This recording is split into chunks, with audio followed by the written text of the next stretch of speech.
Perlu kita ingatkan bagi teman-teman yang mau mendaftar KIP kuliah di perguruan tinggi swasta, pastikan prodi yang ingin kalian pilih memang tersedia kuota KIP kuliah.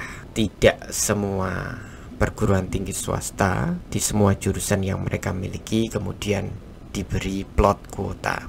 Itu disebabkan karena mungkin subsidi KIP kuliah di beberapa jurusan terlalu kecil dan tidak bisa menutupi biaya operasional untuk penerima KIP kuliah di jurusan tersebut, sehingga kemudian dibatasi hanya beberapa jurusan tertentu saja yang bisa menggunakan KIP kuliah.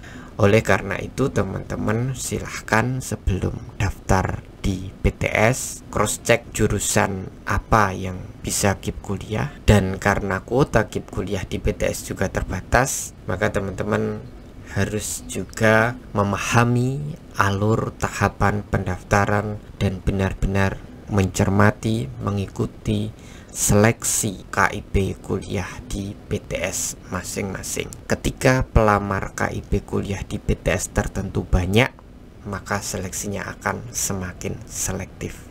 Dan jangan buru-buru kemudian kalian tergoda pada informasi-informasi berkaitan dengan kuota KIP kuliah yang banyak, karena tidak ada jaminan kuota KIP kuliah di masing-masing PTS selalu stabil sama banyaknya dengan tahun sebelumnya. PTS cenderung mendapatkan kuota KIP kuliah yang relatif sedikit dari Kemendikbud, akan tetapi ketika ada kuota KIP kuliah aspirasi, biasanya kuotanya bisa menjadi banyak.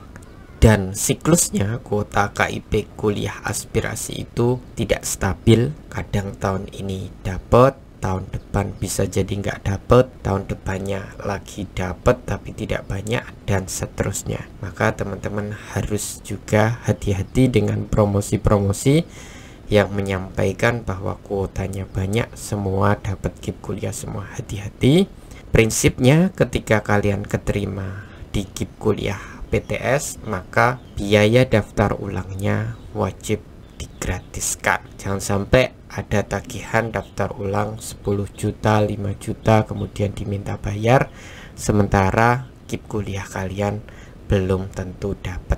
Banyak promosi-promosi yang mengatasnamakan KIP kuliah, diminta bayar UKT dan uang gedung, tetapi akhirnya setelah mengikuti semua perintah dari kampus tersebut, kok dilalah malah nggak dapat KIP kuliah dan akhirnya jadi mahasiswa reguler sampai lulus.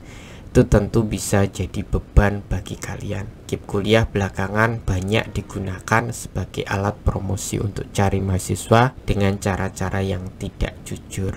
Maka tolong hal ini dicermati juga.